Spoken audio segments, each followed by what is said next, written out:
ಎಲ್ಲಾ ಗೃಹಲಕ್ಷ್ಮಿಯರಿಗೂ ಕೂಡ 6,000 ರೂಪಾಯಿ ಹಣ ಜಮೆ ಆಗ್ತಾ ಇದೆ ವೀಕ್ಷಕರೇ. ಎಲ್ಲಾ ಗೃಹಲಕ್ಷ್ಮಿಯರಿಗೂ ಕೂಡ ಬಂಪರ್ ಸಿಹಿ ಸುದ್ದಿ. ಈ ದಿನದಂದು ನಿಮ್ಮ ಖಾತೆಗೆ ಹಣ ಬಂದು ಬೀಳಲಿದೆ. ಎಲ್ಲಾ ಗೃಹಲಕ್ಷ್ಮಿಯರಿಗೆ 48,000 ರೂಪಾಯಿ. ಗೃಹಲಕ್ಷ್ಮಿ ಸೊಸೈಟಿ ಸಂಘದ ಬಗ್ಗೆನೂ ಕೂಡ ದೊಡ್ಡ ಬ್ರೇಕಿಂಗ್ ನ್ಯೂಸ್. ಇನ್ನು ಭಾಗ್ಯಲಕ್ಷ್ಮಿ ಬಾಂಡ್ ಬಗ್ಗೆನೂ ಕೂಡ ಅಪ್ಡೇಟ್ ಬಂದಿದೆ. ಯಾರಾದ್ರೂ ಈ ಯೋಜನೆಗೆ ಅರ್ಜಿ ಹಾಕಿದ್ರೆ ಅವರಿಗೂ ಕೂಡ ಕೈ ತುಂಬಾ ಹಣ ಬರಲಿದೆ ವೀಕ್ಷಕರೇ ಈ ಬಾರಿ. ಎದಕ್ಕಂದ್ರೆ ಮುಖ್ಯಮಂತ್ರಿ ಯಡಿಯೂರಪ್ಪನವರಿದ್ದಾಗ ಈ ಒಂದು ಯೋಜನೆ ಜಾರಿಗೆ ತರಲಾಗಿತ್ತು.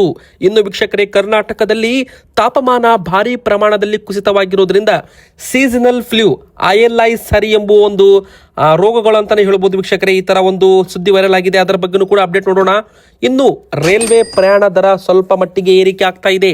ಹೌದು, ರೈಲ್ವೆ ಟಿಕೆಟ್ ದರವನ್ನು ಕೂಡ ಏರಿಕೆ ಮಾಡಲು ಕೇಂದ್ರ ಸರ್ಕಾರ ಮುಂದಾಗಿರೋದು ಕೂಡ ರೈಲ್ವೆ ಪ್ರಯಾಣಿಕರಿಗೂ ಕೂಡ ಇಲ್ಲಿ ಶಾಕ್ ಕೊಟ್ಟಂತಾಗಿದೆ. ಎಷ್ಟು ದರ ಏರಿಕೆ ಆಗ್ತಾ ಇದೆ ಅದನ್ನು ಕೂಡ ನೋಡೋಣ. ಇನ್ನು ಯಾವೆಲ್ಲ ಜಿಲ್ಲೆಗಳಲ್ಲಿ ಚಳಿ ಪ್ರಮಾಣ ಜಾಸ್ತಿ ಆಗುತ್ತೆ ಅದರ ಬಗ್ಗೆನೂ ಕೂಡ ಒಂದು ದೊಡ್ಡ ಬ್ರೇಕಿಂಗ್ ನ್ಯೂಸ್. ಈ ಜಿಲ್ಲೆಯ ಜನರು ತುಂಬಾನೇ ಎಚ್ಚರದಿಂದಿರಬೇಕು. ಉತ್ತರ ಒಳನಾಡಿನಲ್ಲಾಗಿರ್ಬೋದು, ದಕ್ಷಿಣ ಕರ್ನಾಟಕದ ಭಾಗದಲ್ಲಾಗಿರ್ಬೋದು ವೀಕ್ಷಕರೇ. ಇನ್ನು ಸಿಎಂ ಹುದ್ದೆ ಬಗ್ಗೆ ರಾಹುಲ್ ಗಾಂಧಿ ಅವರು ನಿರ್ಧಾರ ಮಾಡ್ತಾರಂತೆ. ಸಿದ್ದರಾಮಯ್ಯನವರ ಹೇಳಿಕೆ ಕೊಟ್ಟಿದ್ದಾರೆ. ಹೈಕಮಾಂಡ್ ಜೊತೆ ಮಾತನಾಡಿದ್ದೇನೆ, ನಾವು ಬಗೆಹರಿಸ್ತೀವಿ ಅಂತ ಹೇಳಿದ್ದಾರೆ. ಅವರ ತೀರ್ಮಾನಕ್ಕೆ ನಾವು ಬದ್ಧವಾಗಿದ್ದೇವೆ ಅಂತ ಒಂದು ಹೇಳಿಕೆಯನ್ನ ಕೊಟ್ಟಿದ್ದಾರೆ ವೀಕ್ಷಕರೇ. ಹೌದು, ರಾಜ್ಯದಲ್ಲಿ ಒಂದು ದೊಡ್ಡ ಬ್ರೇಕಿಂಗ್ ನ್ಯೂಸ್ ಅಂತಾನೆ ಹೇಳ್ಬಹುದು ವೀಕ್ಷಕರೇ. ಎಲ್ಲಾ ಕೂಡ ಡೀಟೇಲ್ ಆಗಿ ನೋಡೋಣ. ಮೊದಲಿಗೆ ಗೃಹಲಕ್ಷ್ಮಿಯರಿಗಂತೂ ಬಂಪರ್ ಸಿಹಿ ಸುದ್ದಿ. ಸೊ ಪ್ರತಿಯೊಬ್ಬರು ಗೃಹಲಕ್ಷ್ಮಿಯವರು ಇನ್ನೂ ಕೂಡ ವಿಡಿಯೋಗೆ ಲೈಕ್ ಮಾಡಿಲ್ಲ ಅಂದ್ರೆ ಬೇಗನೆ ಲೈಕ್ ಮಾಡಿ. ಹಾಗೆ ಕಮೆಂಟ್ ಬಾಕ್ಸ್ ಅಲ್ಲಿ ವೀಕ್ಷಕರೇ, ನಿಮಗೆ ಎಷ್ಟು ಕಂತು ಹಣ ಬಂದಿದೆ ಹಾಗೂ ಎಷ್ಟು ಕಂತು ಹಣ ಇನ್ನೂ ಕೂಡ ಬರೋದು ಬಾಕಿ ಇದೆ, ನೀವು ಕೂಡ ಗೃಹಲಕ್ಷ್ಮಿಯವರು ಕಮೆಂಟ್ ಮಾಡಿ. ಹಾಗೆ ನಮ್ಮ ಚಾನಲ್ಗೆ ನೀವು ಇನ್ನೂ ಕೂಡ ಸಬ್ಸ್ಕ್ರೈಬ್ ಆಗಿಲ್ಲ ಅಂದ್ರೆ ಬೇಗನೆ ಕೆಳಗಡೆ ಕಾಣುತ್ತಿರುವ ಸಬ್ಸ್ಕ್ರೈಬ್ ಬಟನ್ ಮೇಲೆ ಕ್ಲಿಕ್ ಮಾಡಿ. ಹೌದು ವೀಕ್ಷಕರೇ, ಈಗ ಸದ್ಯಕ್ಕೆ ಗೃಹಲಕ್ಷ್ಮಿ ಹಣ ಸಂದಾಯ ಪ್ರಾರಂಭವಾಗಿದೆ. ಸೋಮವಾರದಿಂದ ಶನಿವಾರದ ಒಳಗೆ ಅಂದರೆ ಇದೇ ಒಂದು 27-28ನೇ ತಾರೀಕಿನ ಒಳಗೆ ಗೃಹಲಕ್ಷ್ಮಿ ಯೋಜನೆಯ 24ನೇ ಕಂತಿನ ಹಣವನ್ನ ಫಲಾನುಭವಿಗಳ ಅಕೌಂಟ್ಗೆ ಸಂದಾಯ ಜಮೆ ಮಾಡಲಾಗುತ್ತೆ ಅಂತ ಮಹಿಳಾ ಮತ್ತು ಮಕ್ಕಳ ಅಭಿವೃದ್ಧಿ ಇಲಾಖೆ ಸಚಿವೆ ಲಕ್ಷ್ಮಿ ಹೆಬ್ಬಾಳ್ಕರ್ ಮೇಡಮ್ ಅವರು ಹೇಳಿದ್ದಾರೆ. ಆದ್ರೆ ಇಲ್ಲಿ ಒಂದು ಶಾಕಿಂಗ್ ನ್ಯೂಸ್ ಏನಂದ್ರೆ, ಮೃತಪಟ್ಟವರ ಅಕೌಂಟ್ಗೂ ಕೂಡ ಗೃಹಲಕ್ಷ್ಮಿ ಯೋಜನೆ ಹಣ ಸಂದಾಯವಾಗುತ್ತಿರುವ ವಿಚಾರಕ್ಕೆ ಪ್ರತಿಕ್ರಿಯೆ ಕೂಡ ಕೊಟ್ಟಿದ್ದಾರೆ. ಹೀಗಾಗಿ ಇದರ ಬಗ್ಗೆನೂ ಕೂಡ ಸಭೆಯನ್ನ ಮಾಡಿದ್ದಾರೆ. ಮೃತಪಟ್ಟವರ ಅಕೌಂಟ್ಗೆ ಹಣ ಸಂದಾಯವಾಗುವುದು ಗೊತ್ತಾಗುವುದಿಲ್ಲ. ಇದಕ್ಕಾಗಿ ಈಗ ಸಾಫ್ಟ್ವೇರ್ ಕೂಡ ಅಭಿವೃದ್ಧಿ ಮಾಡಿದ್ದು ಅಂಗನವಾಡಿ ಕಾರ್ಯಕರ್ತೆಯರು ಪರಿಶೀಲನೆ ಮಾಡ್ತಾ ಇದ್ದಾರೆ.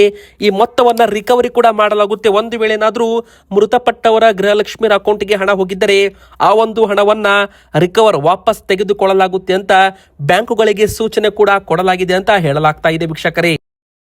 ಅಷ್ಟು ಮಾತ್ರವಲ್ಲದೆ ಈಗ ಹಣ ಕೂಡ ಪ್ರಾರಂಭವಾಗಿದೆ ಬರೋದಕ್ಕೆ ಅಕೌಂಟ್ಗೆ. ಅಂದ್ರೆ ಇದು ಶನಿವಾರದ ಒಳಗೆ ಸೆಪ್ಟೆಂಬರ್ ತಿಂಗಳ ಹಣ ಅಂತಾನೂ ಕೂಡ ಹೇಳಬಹುದು. 24ನೇ ಕಂತಿನ ಹಣವಂತ ಹೇಳಲಾಗ್ತಾ ಇದೆ. ಇಲ್ಲಿವರೆಗೂ 23 ಕಂತು ಹಣವನ್ನ ಹಾಕಲಾಗಿತ್ತು. ಅಂದ್ರೆ 46,000 ರೂಪಾಯಿ ಹಣವನ್ನ ಹಾಕಲಾಗಿತ್ತು. ಅದು ಆಗಸ್ಟ್ ತಿಂಗಳವರೆಗೂ ಅಂತಾನೂ ಕೂಡ ಇಲ್ಲಿ ಹೇಳಲಾಗಿತ್ತು ವೀಕ್ಷಕರೇ. ಆದ್ರೆ ಫೆಬ್ರವರಿ ಮತ್ತು ಮಾರ್ಚ್ ತಿಂಗಳ ಹಣ ಕೆಲವೊಬ್ಬರು ಗೃಹಲಕ್ಷ್ಮಿಯರ ಅಕೌಂಟ್ಗೆ ಬಂದಿಲ್ಲ ಅಂತ ವಿರೋಧ ಪಕ್ಷದವರು ಆರೋಪ ಮಾಡಿದ್ರು.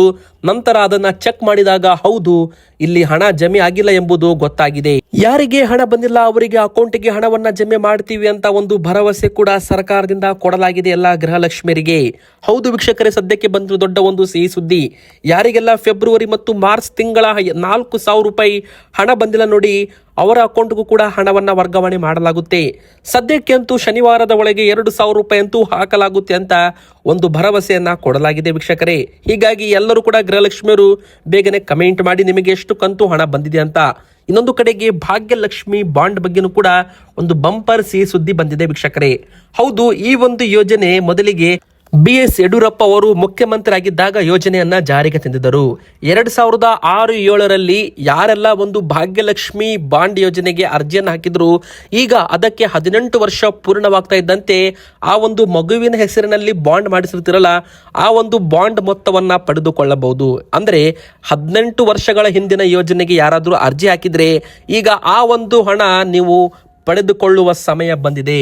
ಅಂದ್ರೆ ಭಾಗ್ಯಲಕ್ಷ್ಮಿ ಯೋಜನೆಯ ಹಣ ಮನೆ ಬಾಗಿಲಿಗೆ ಬರುವ ಸಮಯ ಬಂದಿದೆ ಅಂತಾನು ಕೂಡ ಇಲ್ಲಿ ಹೇಳಲಾಗ್ತಾ ಇದೆ ವೀಕ್ಷಕರೇ.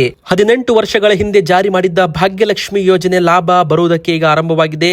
ಆಗ ತಮ್ಮ ಹೆಣ್ಣು ಮಕ್ಕಳು ಕುರಿತು ನೋಂದಣಿ ಮಾಡಿಸಿ ಬಾಂಡ್ ಪಡೆದಿದ್ದವರು ಈಗ ಪ್ರಯೋಜನ ಪಡೆದುಕೊಳ್ತಾ ಇದ್ದಾರೆ. BPL ಕುಟುಂಬದಲ್ಲಿ ಹೆಣ್ಣು ಮಕ್ಕಳ ಜನನವನ್ನ ಉತ್ತೇಜಿಸಲು ಮತ್ತು ಅವರ ಸ್ಥಾನಮಾನವನ್ನು ಸುಧಾರಿಸುವ ಉದ್ದೇಶದಿಂದ ಜಾರಿ ಮಾಡಲಾಗಿದ್ದ ಭಾಗ್ಯಲಕ್ಷ್ಮಿ ಯೋಜನೆ ಈಗ ದಕ್ಷಿಣ ಜಿಲ್ಲೆಯಲ್ಲಿ ಮೊದಲ ಬಾರಿಗೆ 4,357 ಯುವತಿಯರು ಫಲಾನುಭವಿಗಳಾಗಿದ್ದಾರೆ. ಅವರ ಅಕೌಂಟ್ಗೆ 37,000 1 ಲಕ್ಷ ರೂಪಾಯಿವರೆಗೂ ಬಾಂಡ್ ಇದೆ ಅಂತಾನೂ ಕೂಡ ಇಲ್ಲಿ ಹೇಳಲಾಗ್ತಾ ಇದೆ ವೀಕ್ಷಕರೇ. ಬನ್ನೀಗ ಮತ್ತೊಂದು ದೊಡ್ಡ ಬ್ರೇಕಿಂಗ್ ನ್ಯೂಸ್ ಏನಂತಾನೂ ಕೂಡ ನೋಡೋಣ. ಕರ್ನಾಟಕದಲ್ಲಿ ಕಳೆದ 2 ವಾರಗಳಿಂದ ಚಳಿ ಪ್ರಮಾಣ ಹೆಚ್ಚಾಗಿದೆ. ಅತಿಯಾದ ಚಳಿ ಈಗಾಗಲೇ ಜನರಲ್ಲಿ ಸಾಂಕ್ರಾಮಿಕ ರೋಗಗಳ ಜೊತೆಗೆ ಶೀತ, ಜ್ವರ ಮಾದರಿಯ ಅನಾರೋಗ್ಯ ಸಮಸ್ಯೆ ಪ್ರಕರಣಗಳು ಅಂದ್ರೆ ILI ಹಾಗೂ ಉಸಿರಾಟದ ಸಮಸ್ಯೆ ಪ್ರಕರಣ SARI ಅಂದ್ರೆ ಸಾರಿ ವೈರಲ್ ಫ್ಲೂ ಹರಡುವ ಭೀತಿ ಆರೋಗ್ಯ ಇಲಾಖೆಗೆ ಟೆನ್ಷನ್ ಹೆಚ್ಚಳ ಮಾಡಿದೆ ಅಂತೆ. ಇದು ಶೀತಕಾರಕ ವೈರಸ್. ಚಳಿಗಾಲದಲ್ಲಿ ವೈರಸ್ಗಳಿಗೆ ಅನುಕೂಲಕರ ವಾತಾವರಣ ಇರೋದ್ರಿಂದ ರೋಗಗಳು ಬಹುಬೇಗ ಹರಡುತ್ತವೆ. ಇದರಿಂದ ಮುಂಜಾಗೃತೆ ಅಗತ್ಯವಿದೆ ಅಂತ ವೈದ್ಯರು ಸಲಹೆ ಕೊಟ್ಟಿದ್ದಾರೆ.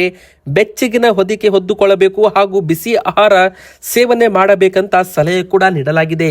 ಆದಷ್ಟು ಫ್ರಿಡ್ಜ್ನಲ್ಲಿ ಬಳಸುವ ವಸ್ತುಗಳನ್ನು ನೆಗ್ಲೆಕ್ಟ್ ಮಾಡಬೇಕು. ನಮ್ಮ ರಾಜ್ಯದಲ್ಲಿ ಶೀತ ಗಾಳಿ ಅಬ್ಬರ ಮುಂದುವರಿಕೆಯಾಗಿದೆ. ಚಳಿ ಹಾಗೂ ಶೀತ ಗಾಳಿ ಹೊಡೆತಕ್ಕೆ ಜನರು ಹೈರಾಣಾಗಿದ್ದು ಶೀತ, ಜ್ವರ, ಕೆಮ್ಮು ಸೇರಿದಂತೆ ಚಳಿಕಾರಕ ವೈರಸ್ಗಳಿಗೆ ಜನರು ಈಗಾಗಲೇ ಹೈರಾಣಾಗಿದ್ದಾರೆ ಎಂಬುವ ಒಂದು ಮಾಹಿತಿ ಕೂಡ ಇಲ್ಲಿ ಬಂದಿರುವಂತದ್ದು ವೀಕ್ಷಕರೇ. ಉತ್ತರ ಒಳನಾಡು ಜಿಲ್ಲೆಗಳಲ್ಲಿ ಶೀತ ಗಾಳಿ ಪರಿಣಾಮ ಸಾಕಷ್ಟು ಹೆಚ್ಚಾಗಿದೆ. ಬೀದರ್, ಕಲಬುರಗಿ, ಯಾದಗಿರಿ ಹಾಗೂ ರಾಯಚೂರು, ವಿಜಯಪುರ ಜಿಲ್ಲೆಗಳಿಗೆ ಹವಾಮಾನ ಇಲಾಖೆ ಅಲರ್ಟ್ ಕೊಟ್ಟಿದೆ. ಇನ್ನು ಬಳ್ಳಾರಿ, ಬೆಂಗಳೂರು ಗ್ರಾಮಾಂತರ, ಬೆಂಗಳೂರು ನಗರ, ಚಿಕ್ಕಬಳ್ಳಾಪುರ, ಚಿತ್ರದುರ್ಗ, ದಾವಣಗೆರೆ, ಕೋಲಾರ, ಮಂಡ್ಯ, ರಾಮನಗರ, ಚಿಕ್ಕಮಗಳೂರು, ಶಿವಮೊಗ್ಗ, ಹಾಸನ, ಕೊಡಗು, ಚಾಮರಾಜನಗರ, ಮೈಸೂರು, ತುಮಕೂರು ಮತ್ತು ವಿಜಯನಗರ ಜಿಲ್ಲೆಗಳಲ್ಲಿ ಭಾಗಶಃ ಒಣ ಹವೆ ಹಾಗೂ ಶೀತ ಗಾಳಿ ವಾತಾವರಣ ಇರಲಿದೆಯಂತೆ. ಇನ್ನು ಕರಾವಳಿ ಜಿಲ್ಲೆಗಳಾದ ಉಡುಪಿ, ದಕ್ಷಿಣ ಕನ್ನಡ ಮತ್ತು ಉತ್ತರ ಕನ್ನಡ ಜಿಲ್ಲೆಗಳಲ್ಲೂ ಕೂಡ ಶೀತ ಗಾಳಿ ಬೆಳಗಿನ ಜಾವ 5ರಿಂದ 7 ಗಂಟೆವರೆಗೂ ಚಳಿ ಗಾಳಿ ಬೀಸಲಿದೆ. ಒಣ ಹವೆ ಮುಂದುವರಿಯಲಿದೆ. ಸದ್ಯಕ್ಕಂತೂ ಮಳೆ ಪ್ರಮಾಣ ಇಲ್ಲ. ಹೌದು ವೀಕ್ಷಕರೇ, ಸದ್ಯಕ್ಕೆ ಮಳೆ ಅಂತೂ ಬರೋದಿಲ್ಲ. ಆದರೆ ಮಂಜುಗಟ್ಟಿದ ವಾತಾವರಣ, ಶೀತ ಗಾಳಿ ಪರಿಣಾಮ ಕರ್ನಾಟಕ ರಾಜ್ಯಾದ್ಯಂತ ಎಲ್ಲ ಜಿಲ್ಲೆಗಳಲ್ಲೂ ಕೂಡ ಸಂಜೆ 5 ಗಂಟೆ ಆಗ್ತಾ ಇದ್ದಂತೆ ಶೀತ ಗಾಳಿ ಕೂಡ ಬೀಸಲು ಪ್ರಾರಂಭವಾಗ್ತಾ ಇದೆ ವೀಕ್ಷಕರೇ. ನಿಮ್ಮ ಊರಲ್ಲೂ ಕೂಡ ಈಗಾಗಲೇ ಚಳಿ ಪ್ರಮಾಣ ಜಾಸ್ತಿ ಆಗಿದ್ರೆ ನಿಮ್ಮ ಒಂದು ಊರಿನ ಹೆಸರನ್ನ ಕಮೆಂಟ್ ಮಾಡಿ. ಬನ್ನಿ ಈಗ 4ನೇ ಕರ್ನಾಟಕದ ದೊಡ್ಡ ಬ್ರೇಕಿಂಗ್ ನ್ಯೂಸ್ ಏನಂತ ನೋಡೋಣ. ರೈಲ್ವೆ ಪ್ರಯಾಣ ಟಿಕೆಟ್ ದರ ಹೆಚ್ಚಳ, ಕಿಲೋಮೀಟರ್ಗೆ 1ರಿಂದ 2 ಪೈಸೆ ಹೆಚ್ಚಳ ಮಾಡೋದಾಗಿ ನಿರ್ಧಾರ ಮಾಡಲಾಗಿದೆ. ಡಿಸೆಂಬರ್ 26ರಿಂದ ಜಾರಿಗೆ ಬಂದಿದೆ. 215 ಕಿಲೋಮೀಟರ್ಗಿಂತ ಹೆಚ್ಚಿನ ದೂರದ ಸಂಚಾರಕ್ಕೆ ಇದು ಅನ್ವಯವಾಗಲಿದೆ. ವೀಕ್ಷಕರೇ, ಇಲ್ಲಿ ಪ್ರಯಾಣಿಕರ ರೈಲುಗಳ ಟಿಕೆಟ್ ದರವನ್ನ ಅಲ್ಪ ಪ್ರಮಾಣ ಅಂದ್ರೆ ಕೊಂಚ ಪ್ರಮಾಣದಲ್ಲಿ ಹೆಚ್ಚಿಸಲು ಭಾರತೀಯ ರೈಲ್ವೆ ಇಲಾಖೆ ನಿರ್ಧಾರ ಮಾಡಿದೆ. ಇದರ ಪ್ರಕಾರ 215 ಕಿಲೋಮೀಟರ್ಗಿಂತ ದೂರದ ಸಾಮಾನ್ಯ ರೈಲುಗಳ ಟಿಕೆಟ್ ದರವು ಕೂಡ ಪ್ರತಿ ಕಿಲೋಮೀಟರ್ಗೆ 1 ಪೈಸೆ ಹೆಚ್ಚಳವಾಗಲಿದೆ ಅಂತೆ. ಜೊತೆಗೆ AC ಮತ್ತು AC ಸೌಲಭ್ಯ ಇಲ್ಲದ ಮೇಲ್ ಎಕ್ಸ್ಪ್ರೆಸ್ ರೈಲುಗಳಲ್ಲೂ ಕೂಡ ದರ ಏರಿಕೆ ಪ್ರತಿ ಕಿಲೋಮೀಟರ್ಗೆ 2 ಪೈಸೆ ಇರಲಿದೆ ಅಂತ ವೀಕ್ಷಕರೇ. ವರ್ಷದಲ್ಲಿ 2ನೇ ಬಾರಿ ರೈಲು ಟಿಕೆಟ್ ದರವನ್ನ ಏರಿಕೆ ಮಾಡಲು ನಿರ್ಧಾರ ಮಾಡಲಾಗಿದೆ. ನಗರ ರೈಲುಗಳ ಮಾಸಿಕ ಪಾಸ್ ಮತ್ತು 215 ಕಿಲೋಮೀಟರ್ ಒಳಗಿನ ರೈಲುಗಳಲ್ಲಿ ಟಿಕೆಟ್ ದರದಲ್ಲಿ ಯಾವುದೇ ಬದಲಾವಣೆ ಇರಲ್ಲ ಅಂತಾನೂ ಕೂಡ ಇಲ್ಲಿ ರೈಲ್ವೆ ಇಲಾಖೆ ಮಾಹಿತಿಯನ್ನ ಕೊಟ್ಟಿರುವಂತದ್ದು. ಕೊಂಚ ಪ್ರಮಾಣದಲ್ಲಿ ರೈಲ್ವೆ ಟಿಕೆಟ್ ದರವನ್ನ ಏರಿಕೆ ಮಾಡಲಾಗಿದೆ. 1 ಪೈಸೆ 2 ಪೈಸೆ ಮಾತ್ರ ಏರಿಕೆ ಮಾಡಿದ್ದು ಜನರಿಗೆ ಅಷ್ಟೇನು ಹೊರೆ ಆಗೋದಿಲ್ಲ. ಆದರೆ ಇದು 2ನೇ ಬಾರಿ ರೇಟನ್ನ ಏರಿಕೆ ಮಾಡ್ತಾ ಇದ್ದಾರೆ ಅಂತಾನೂ ಕೂಡ ಇಲ್ಲಿ ಹೇಳಬಹುದು ವೀಕ್ಷಕರೇ. ಇಲ್ಲಿ ಮುಖ್ಯವಾಗಿ ಹೇಳೋದೇನಪ್ಪಾ ಅಂದ್ರೆ ಡಿಸೆಂಬರ್ 26ರಿಂದ ಒಂದು ರೇಟ್ ಅಧಿಕೃತವಾಗಿ ಜಾರಿಗೆ ಬರುತ್ತೆ ಅಂತಾನೂ ಕೂಡ ಇಲ್ಲಿ ಹೇಳಲಾಗ್ತಾ ಇದೆ. ಬನ್ನಿ ಈಗ ಮತ್ತೊಂದು ದೊಡ್ಡ ಬ್ರೇಕಿಂಗ್ ನ್ಯೂಸ್ ವೀಕ್ಷಕರೇ. ಅದೇನಪ್ಪಾ ಅಂದ್ರೆ ಒಂದು CM ಹುದ್ದೆ ಬಗ್ಗೆ ರಾಹುಲ್ ಗಾಂಧಿ ಅವರು ನಿರ್ಧಾರ ಮಾಡ್ತಾರಂತೆ. ಕಿತ್ತಾಟ ನೀವೇ ಬಗೆಹರಿಸಿಕೊಳ್ಳಿ ಅಂತ ಹೇಳಿದ್ರು ಖರ್ಗೆ ಅವರು. ಹೈಕಮಾಂಡ್ ಜೊತೆ ಮಾತನಾಡಿದ್ದೇನೆ, ನಾವೇ ಬಗೆಹರಿಸ್ತೀವಿ ಅಂತ ಹೇಳಿದ್ದಾರೆ. ರಾಜ್ಯದಲ್ಲಿ ನಾಯಕತ್ವ ಗೊಂದಲ ಸೃಷ್ಟಿಯಾಗಿದ್ದು ಹೈಕಮಾಂಡ್ ಅಲ್ಲ, ಅದು ಸ್ಥಳೀಯವಾಗಿ ಸೃಷ್ಟಿಯಾಗಿರೋ ಸಮಸ್ಯೆ. ಅದನ್ನು ಸ್ಥಳೀಯ ನಾಯಕರೇ ಬಗೆಹರಿಸಿಕೊಳ್ಬೇಕು ಅಂತ AICC ಅಧ್ಯಕ್ಷರು ಮಲ್ಲಿಕಾರ್ಜುನ್ ಖರ್ಗೆ ಅವರು ಹೇಳಿದ ಬೆನ್ನಲ್ಲೇ ನಮ್ಮ ರಾಜ್ಯದ ವಿಚಾರವನ್ನ ಹೈಕಮಾಂಡ್ ನಿರ್ಧಾರ ಮಾಡುತ್ತದೆ. ಕಾಂಗ್ರೆಸ್ ನಾಯಕ ರಾಹುಲ್ ಗಾಂಧಿ ಅವರು ತೀರ್ಮಾನ ಕೈಗೊಳ್ಳಲಿದ್ದಾರೆ. ಅದಕ್ಕೆ ನಾವು ಬದ್ಧ ಎಂದು ಮುಖ್ಯಮಂತ್ರಿ ಸಿದ್ದರಾಮಯ್ಯನವರು ಹೇಳಿರುವುದು ಕುತೂಹಲಕ್ಕೆ ಕಾರಣವಾಗಿದೆ. ಈ ಮೂಲಕ ಈ ವಿಚಾರದಲ್ಲಿ ಹೈಕಮಾಂಡೇ ನಿರ್ಧಾರ ಕೈಗೊಳ್ಳಬೇಕು ಅಂತ ಸ್ಪಷ್ಟವಾಗಿ ಒಂದು ಹೇಳಿಕೆಯನ್ನ ಇಲ್ಲಿ ಮುಖ್ಯಮಂತ್ರಿ ಸಿದ್ದರಾಮಯ್ಯನವರು ಕೊಟ್ಟಿರುವಂತದ್ದು. ಆದ್ರೆ ಇದರ ಬಗ್ಗೆ ಒಂದು DK ಶಿವಕುಮಾರ್ ಅವರು ಕೂಡ ಅಪ್ಡೇಟ್ ಕೊಟ್ಟಿದ್ದಾರೆ. ಬಗೆಹರಿಸಿಕೊಳ್ಳಲು ನಮ್ಮಲ್ಲಿ ಸಮಸ್ಯೆಗಳೇ ಇಲ್ಲ. ರಾಜ್ಯ ಮಟ್ಟದಲ್ಲಿ ಬಗೆಹರಿಸಿಕೊಳ್ಳಲು ನಮ್ಮಲ್ಲಿ ಯಾವುದೇ ಸಮಸ್ಯೆ ಇಲ್ಲ. ಸಮಸ್ಯೆಗಳನ್ನ ಸೃಷ್ಟಿ ಮಾಡ್ತಾ ಇರೋದು ಮಾಧ್ಯಮಗಳು ಮಾತ್ರ ಎಂದು ಡಿಸಿಎಂ ಡಿಕೆ ಶಿವಕುಮಾರ್ ಅವರು ಹೇಳಿದ್ದಾರೆ.